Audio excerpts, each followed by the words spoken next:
Today I'm taking a look at the VEVOR strapping machine.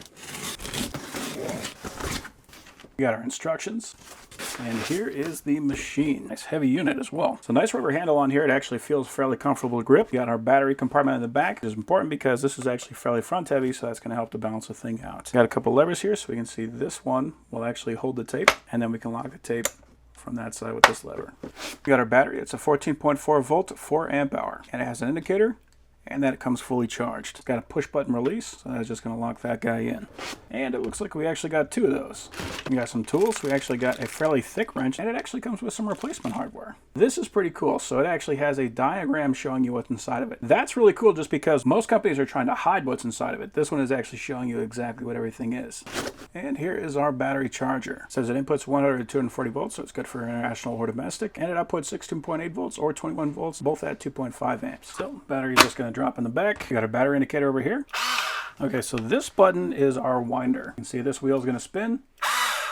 That is going to be what actually tightens the strap up. Then on display, we got F1 and we got F2. So F1 is the tightening force. So if we want that to increase, we can increase that. It looks like go from 1 to 10. Just going to keep that at a default of 8. Then F2 is the heating time. So right now it's at 2. And we can take that. Looks like up to 5. So if your welds are insufficient, we can adjust that however the heck we want it. And then this light right here, this is our indicator letting us know what the status is. Just going to overlap our strap, try to get that kind of straight, then lift the trigger, and slide that in. Then we just press the tensioning knob. And you can see we are crushing this box, so this can put a ton of tension on there. Now, I could keep tensioning because I have the tension set up higher, but you can also just let go whenever you want to. The best thing to do if I was going to be using a lot of boxes like this is I would just set that tension much lower. But since we're already here, we're going to go ahead and weld. And it stops on its own. And we can also see there is a blade right there, so that will cut it.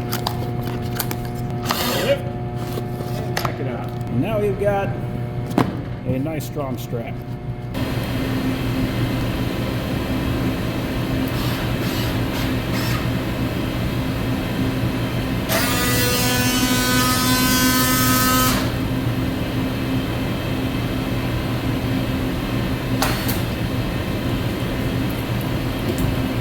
Very nice.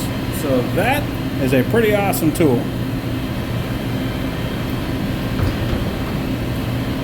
Very cool.